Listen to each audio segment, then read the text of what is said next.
आपको ठोकरें गिरा नहीं सकती, सुनना भैया लोगों, आपको ठोकरें गिरा नहीं सकती और मेहनत हरा नहीं सकती, और मेहनत हरा नहीं सकती। अगर आपके अंदर जिद होना, अगर आपके अंदर जिद होना तो आपको हार भी हरा नहीं सकती। दूसरी सुनना, मत फिक्र करो इस जमाने की, मत फिक्र करो इस जमाने की, इससे तो आदत है कुछ ना कुछ सुनाने की। इसीलिए मेरा कहना यह है कि आप मेहनत करते रहिए और किसी भ्रम में ना फंसिए। बोर्ड परीक्षा नियर है, बढ़िया तन मन धन से मेहनत कीजिए और अच्छे नंबर लाइए, ठीक है। देखो, तो प्रोसीड करेंगे, प्रमेय देखेंगे। प्रमेय 3 प्रमेय हम करवा चुके हैं। अगर आप अब तक नहीं देखे हो मतलब, तो आप मतलब क्लिक करके त्रिभुज की सभी वीडियो देख सकते हो। उसमें मैंने प्रमेय भी कराई है 6.1, 6.2, 6.3, ये सब प्रमेय मैंने कराई है। और आप मतलब अगर प्रमेय को बारी बारी से समझना चाहते हैं तो मेरा दोबारा फिर कहना है कि फिर वीडियो को क्लिक करके आप दोबारा से रोक रोक करके देखिए और कॉपी पेन लेके बैठिए, जो उसमें से नोट करने वाला है जरूर नोट कीजिए। तो प्रमेय समझेंगे 6.4 एनसीईआरटी। यदि दो त्रिभुजों में एक त्रिभुज की भुजाएं दूसरे त्रिभुज की भुजाओं के समानुपाती हैं, देखो इधर भुजा समानुपाती दे रखी है ये कि ए बी बटे क्या डीई, और ये बी सी बटे ईएफ ये दिया हुआ है, ए सी बटे डीएफ ये दिया हुआ है। तो क्या कह रहे हैं, कह रहे हैं ये सिद्ध करके बता दो कि इनके संगत कोण समझ पा रहे हो, ए वाला डी के बराबर, बी वाला ई के बराबर, सी वाला एफ के बराबर, यहां पे लिखा भी है मैंने, ये क्या हो बराबर हो। और साथ ही साथ कौन से त्रिभुज, त्रिभुज एबीसी यानी ये वाला ये पूरा क्या हो जाए, समरूप हो जाए। क्या हो जाए, समरूप हो जाए। तो इस चीज को समझेंगे, प्रमेय को समझेंगे। देखो प्रमेय को समझेंगे तो देखो इधर क्या समझना है, ये मैंने एक लाइन उपपत्ति में लिखी है। और हाँ, रचना वही पुरानी है जो मैंने 6.3 में की थी। ये कौन सी प्रमेय है, ठीक है, ये प्रमेय है 6.4, ये प्रमेय, ठीक है, प्रमेय कौन सी है 6.4 है भाई। समझेंगे उपपत्ति में, समझेंगे ये सिद्ध करना। और हाँ, रचना वही पुरानी है जो 6.3 वाले में थी, समझो। ये कहां से मैंने लिख लिया, दिया है, देखो मैंने टिक भी कर दिया जहां से लिखा है, ठीक है। आराम आराम से एक एक पॉइंट को समझेंगे। थोड़ी सी प्रमेय कुछ 6.3 की अपेक्षा 2-4 लाइनें ज्यादा है, इसमें थोड़ी बड़ी है, तो बारी बारी से आराम आराम से एक एक पॉइंट को समझेंगे, ठीक है। देखो इधर, तो ए बी अपॉन डी बराबर ए सी अपॉन डी एफ मैंने कहां से लिख लिया, ये देखो टिक करके यार दिखा दिया, दिया है भाई, ठीक है, ये दिया है। अब समझेंगे, ए बी की जगह देखो मैं ऊपर से क्या लिख सकता हूं, डीपी, देखो ना, ये ए बी, इसकी जगह क्या लिख लूं, DP upon DE. AC, AC की जगह क्या लिख लूं, डी क्यू अपॉन डीएफ। कहां से लिख लिया, रचना से। कहां से लिख लिया है, रचना से लिख लिया ना भैया, कहां से लिख लिया, रचना से लिख लिया। अब देखो, अब समझेंगे, ध्यान से समझो, DP upon DE, D Q upon D F ये दोनों बराबर हैं। इसका मतलब क्या हुआ, इसका मतलब ये हुआ कि जो पी क्यू है, कौन चीज, जो पी क्यू है वो ई एफ के क्या हो जाएगा, समांतर हो जाएगा। पी क्यू जो है वो ई एफ के क्या हो जाएगा, समांतर हो जाएगा, ठीक है। अब अगर ये लाइन इसके समांतर हो जाएगी तो भैया ये वाला कोण, ये कोण देखो ना, ये कोण और ये कोण बराबर हो जाएंगे, संगत कोण बराबर हो जाएंगे, और ये वाले भी एकांतर कोण कहते हैं इसको। यानी कहने का मतलब है, इसलिए P बराबर जो है वो कोण किसके हो जाएगा, कोण E के बराबर हो जाएगा, और जो कोण Q है वो बराबर हो जाएगा किसके, कोण F के बराबर हो जाएगा, ठीक है। यहां पे समझो, ठीक है, ये बराबर हो जाएंगे। अब क्या करना है, अब हम सबसे पहले क्या दिखाएंगे, इस वाले त्रिभुज, छोटे वाले त्रिभुज को, इसको, और पूरे में इन दोनों में क्या दिखाएंगे, सर्वांग समता, ठीक है। तो क्या लेना है, देखो ये लाइनें आ रही हैं यहाँ पे, देख लो, थोड़ा चेक कर लो नीचे, ये पूरा आ रहा है पूरा, चलो देखो, 2-3 लाइनें आ जाएंगी, चलो ठीक है, सब करते रहते, फायदा क्या, रिकॉर्ड ही ना हो, हम लिख दें यहाँ पे। देखो समझो भाई, तो अब क्या करेंगे, त्रिभुज ले लेंगे, त्रिभुज कौन सा ले लेंगे, DP Q, D P Q तथा त्रिभुज कौन सा, डीईएफ, डीईएफ में, ठीक है, ये त्रिभुज लेंगे। बताओ इधर, बहुत मजेदार टॉपिक है, मजा आने वाला है बिल्कुल। समझो इधर, देखो एक एक बात बता सकते हो, ऑनलाइन वाले कमेंट करके बता सकते हैं कि अब क्या होगा, ऑफलाइन वाले तुरंत भाई बता सकते हैं, ठीक। और कृपया शोर बिल्कुल ना करे ऑफलाइन वाले, ठीक है। इधर थोड़ा बहुत रिकॉर्ड हो सकती है ना आवाज, इसलिए कैंसिलेशन है भी, फिर भी इसलिए मजा नहीं आएगा, इसलिए बिल्कुल भी शोर ना करें ऑफलाइन वाले, और ध्यान से समझें एक एक पॉइंट को। देखो इधर डीपीक्यू और डीईएफ, इन दोनों को क्या दिखाना है, समरूप या सर्वांगसम दिखाना है। सर्वांगसम दिखा देंगे, समरूप अपने आप हो जाएंगे, ठीक है। समझो तो देखो क्या करना है, इसमें बताओ क्या क्या इक्वल है। पहली बात तो साफ साफ पता चल रहा है, देखो ये P और E के, ये देखो दो चीजें तो अभी मिली है, वही उतार देंगे, ठीक है। उधर लिखू ना, उधर, तो देखो क्या हो जाएगा, अभी क्या पता चला है कि जो कोण P है वो कोण E के क्या है, बराबर है, अभी मिला है। और दूसरा जो है वो कोण जो Q है वो किसके बराबर है, कोण F के बराबर है। दो चीजें मिल गई। एक चीज और बताओ, सर्वांग समता के लिए एक चीज और बताओ, ऑफलाइन बाद में कहोगे समझ में नहीं आ रहा ऑफलाइन वाले। नहीं, ध्यान से देखो, डी जो है कॉमन एंगल है, इसमें भी है और इस पूरे में भी है, ठीक है। तो कोण जो डी है, हाँ ये कॉमन एंगल है,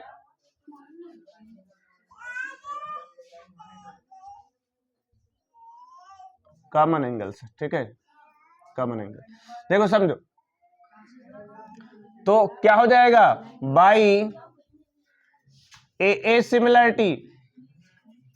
सिमिलरिटी से क्या हो जाएगा, ये जो त्रिभुज है क्या, डीपी क्यू, ठीक है, डीपी क्यू क्या हो जाएगा, सर्वांगसम हो जाएगा त्रिभुज किसके, डीई एफ के। कहने का मतलब यह है कि त्रिभुज आपका डीपी क्यू जो है ये क्या हो जाएगा, ये समरूप हो जाएगा किसके, त्रिभुज डीई एफ के, ठीक है।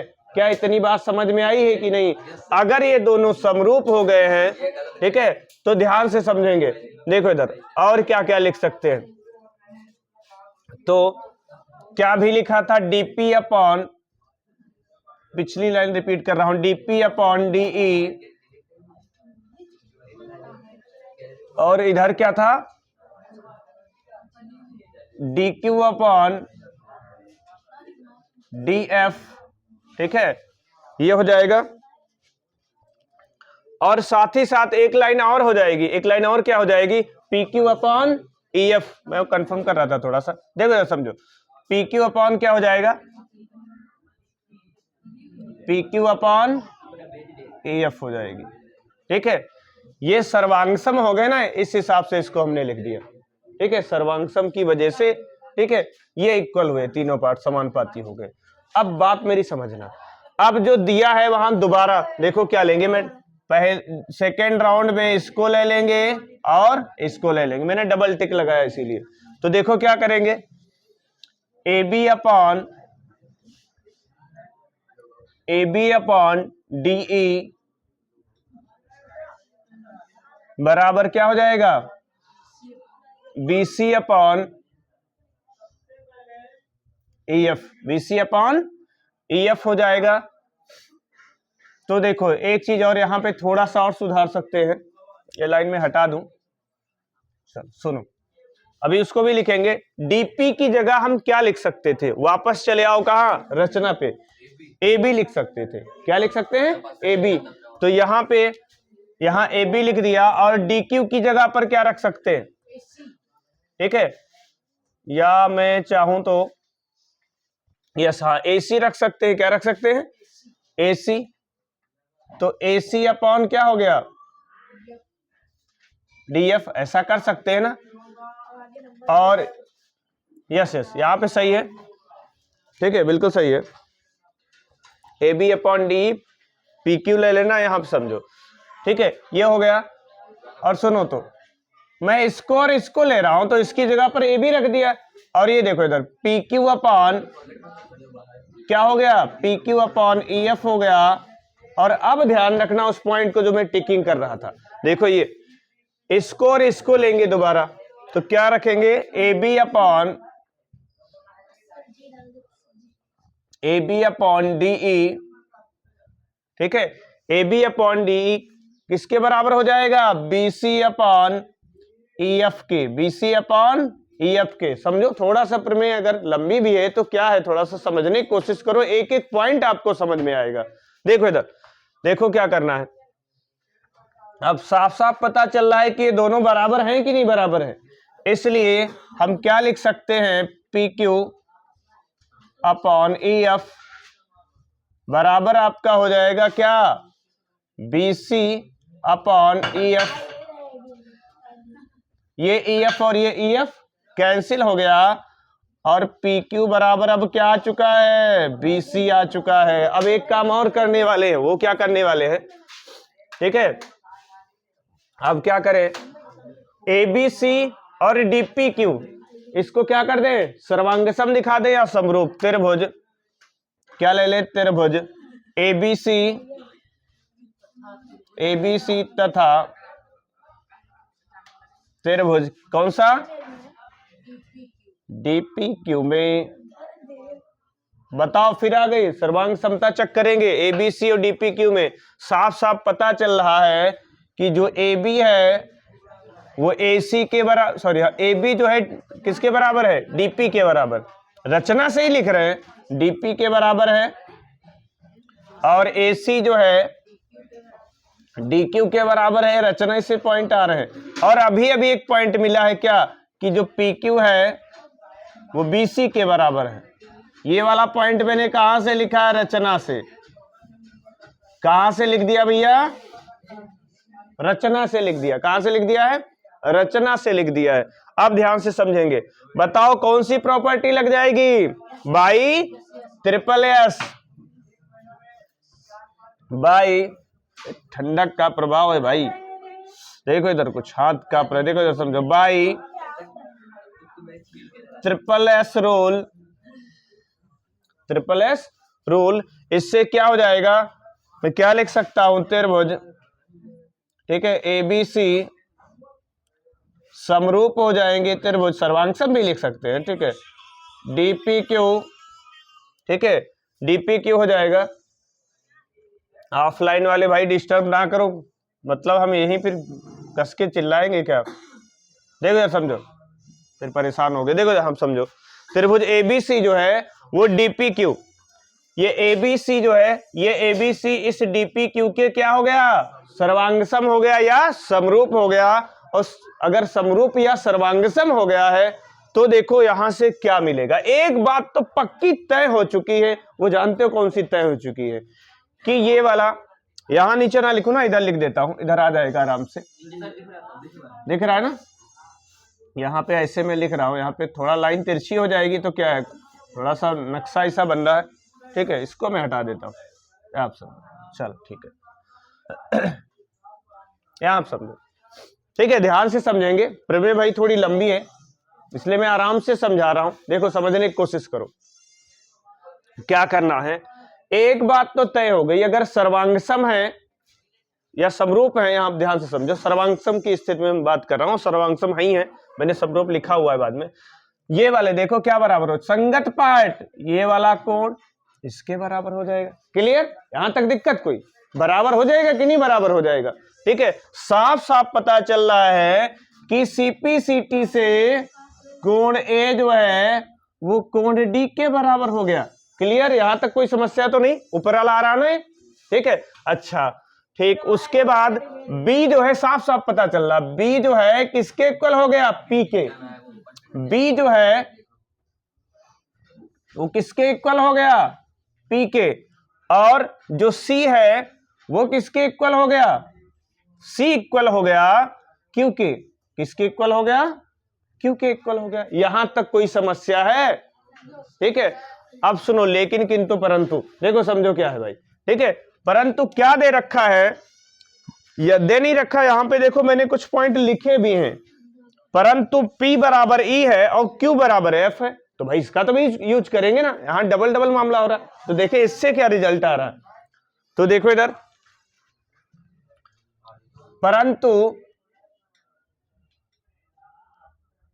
परंतु क्या है, परंतु में, क्योंकि परंतु में P बराबर जो कोण P है वो कोण E के बराबर है, ठीक है। और दूसरा क्या दिया है, कोण जो Q है, भैया दिख रहा है इधर, चेक कर लो, Q जो है वो F के बराबर है। अब देखो ध्यान से समझना, ये देखो इधर P B के बराबर है और P E के बराबर है, ध्यान से समझना। तो ये इसको मैं टिक कर रहा हूं, देखो ये वाला, ये P और ये वाला P इधर, ऐसे मैं टिकिंग कर रहा हूं। तो क्या कोण B बराबर E होगा कि नहीं होगा, ये बताओ। कोण B बराबर E होगा कि नहीं होगा, होगा कि नहीं होगा। तो कोण जो है, कोण B बराबर, कोण क्या हो जाएगा, यस, कोण B बराबर कोण E हो जाएगा। यहां तक समस्या कोई। और देखो यहां Q बराबर C लिखा है और यहां Q बराबर F लिखा है, तो कोण C बराबर कोण F होगा कि नहीं होगा। ये बात समझ में आई है कि नहीं आई है, ठीक है। अब ध्यान से देखो, और A बराबर तो पहले ही देखो मैंने सबसे ऊपर लिखा हुआ है, जो कोण आपका A है वो D के क्या है, बराबर हो जाएगा भैया। यानी जो लाना था, जो सिद्ध करना था, वो ध्यान से देखिए, ठीक है, ये आ चुका है, यही तो लाना था, ठीक है। तो क्या हो जाएगा, तो ध्यान से समझेंगे, जो लाना था, और इसलिए करके देखो यहां पे समझो, इसलिए त्रिभुज, ठीक है, इसलिए त्रिभुज ABC समरूप हो जाएगा किसके, DEF के, ये समरूप हो गया, यानी हमें जो लाना था वो आ चुका है, ठीक है। तो प्रमेय जो है प्रूफ हो चुकी है। सुनो इधर थोड़ा सा समझेंगे एक बार, ठीक है, चलने दो वीडियो को, देखो तो बाद में पहुंच करके नोट करना। सुनो मैं एक बार और समझा रहा हूं ध्यान से, ठीक है, अभी नोट कर लेना, ठीक है, लिखने के लिए रुक जाओ 2 मिनट, अभी आराम से नोट डाउन कर लेना वीडियो को रोक करके, या स्क्रीनशॉट ले सकते हो, लेकिन अभी रुको, मैं एक बार और रिवाइज करके मैं आपको बेहतरीन तरीके से समझा रहा हूं, ठीक है, ध्यान देके समझो। क्या कह रही प्रमेय कि यदि इसके मतलब संगत भुजाएं क्या होती है, समानुपाती होती है, ठीक है। संगत भाग क्या है, मतलब समानुपाती है। इसकी जो संगत भुजाएं हैं, मैं एक बार पढ़ देता हूं एनसीईआरटी, ज्यादा सही रहेगा। देखो क्या कहा है, एक बार मैं पढ़ देता हूं। 6.4 लिखा है, यदि 2 त्रिभुजों में एक त्रिभुज की भुजाएं दूसरी त्रिभुज की भुजाओं की समानुपाती हैं। साफ साफ लिखा है, ये 2 त्रिभुजों में, तो भाई एग्जाम में इतना तो माइंड में आ जाएगा कि दो त्रिभुज बनाने हैं, आएगा कि नहीं आएगा, बताओ, क्या इतना माइंड में आ जाएगा, 2 त्रिभुज बनाने हैं, ठीक है। यदि 2 त्रिभुजों में एक त्रिभुज की भुजाएं दूसरे त्रिभुज की भुजाओं के, एक त्रिभुज की भुजाएं, ये वाली भुजा किसके समानुपाती है, DE, देखो क्या लिखा मैंने, AB/D, मतलब इस वाली भुजा के क्या है, समानुपाती है। और ये जो AC वाला है वो DF के क्या है, समानुपाती है। और जो ये BC लाइन है, ये वाली लाइन, इसके क्या है, समानुपाती। कुछ आ रहा समझ में, ठीक है, ये दिया है। अच्छा, तब ये कह रहा सिद्ध करके बता दो, तो इनके संगत कोण बराबर होते हैं। संगत समझ में आया कि नहीं, संगत A D के बराबर हो जाए, B E के बराबर हो जाए, C F के बराबर हो जाए। तो मैंने क्या किया, रचना वही वाली है जो कल मैंने लिखी थी, AB के बराबर DP और AC के बराबर DQ, ये इतना पार्ट जो है रचना किया गया है, ठीक है। तो यहां से देखो P और Q को मिलाया गया, क्लियर। तो देखो इधर उपपत्ति में क्या समझेंगे कि ये जो दिया है, देखो मैंने फर्स्ट राउंड में क्या लिखा है, सिंगल टिक, इसको लिख लिया है, रचना से मान रख दिया, ये लाइन आ गई। अब ये लाइन अगर समांतर हो गई है तो भैया एकांतर कोण बराबर होते हैं, 9th हम पढ़े थे, एकांतर कोण बराबर होते हैं। अच्छा, अब समझो, अगर ये बराबर होते हैं तो ध्यान से समझेंगे कि जो आपका P वाला है वो E के बराबर हो जाएगा, और Q वाला जो है वो किसके बराबर हो जाएगा, F के बराबर हो जाएगा। Q वाला किसके बराबर हो जाएगा, F के बराबर हो जाएगा, ठीक है। तो ध्यान से समझेंगे, डीपी क्यू और डीईएफ इन दोनों को ले लिया गया है, इनमें भाई सिमिलरिटी चेक की गई, तो ए सिमिलरिटी से ये वाला और ये पूरा क्या हो गए, समरूप या सर्वांग सम हो गए। तब मैंने ये लाइन लिख ली है, फिर मैंने यहाँ पे टिक किया इसको और इसको ले लिया और डीपी की जगह ये भी रख लिया।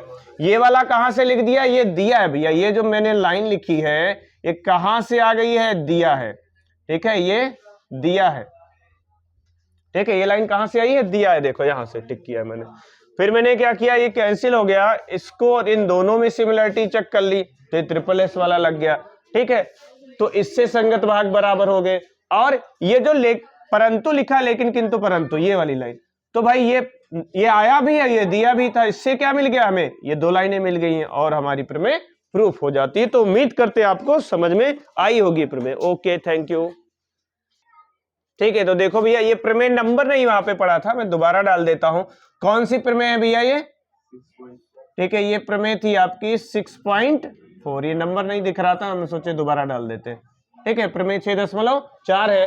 तो सुनो जरा, ठीक है, ये प्रमेय 6.3 का क्या है, विलोम है। आप इसको आसानी से समझिए, एक एक पॉइंट आ जाएगा समझ में। और भैया सभी से रिक्वेस्ट है कि वीडियो को लाइक करें, कमेंट करें और शेयर कर दें, ग्रुप वगैरह में भैया सब शेयर कर दोगे तो सबको समझ में आ जाएगा भाई। और बताओ अपने दोस्तों में कि त्रिभुज पढ़ाया जा रहा है यूट्यूब पे, ठीक है, उम्मीद करेंगे सब बढ़िया ही सबको समझ में आ जाएगा। ठीक है, कोशिश करते हैं, ठीक है, देखो कोशिश मेरी ये रहती है कि सब हर एक को समझ में आए, इसीलिए मैं आराम से वीडियो बनाता हूँ, ठीक है, और एक एक पॉइंट जो है आपको समझ में आ जाएगा अगर आप मेरी वीडियो सब देखते हो, ठीक है। और जो लोग चिल्लाते ना त्रिभुज बहुत कठिन है, बहुत कठिन है, हम कह रहे हैं मेरी एक एक वीडियो देखो और फिर कमेंट करके बताओ कि कितना कठिन लगा है। ठीक है, ओके, थैंक यू।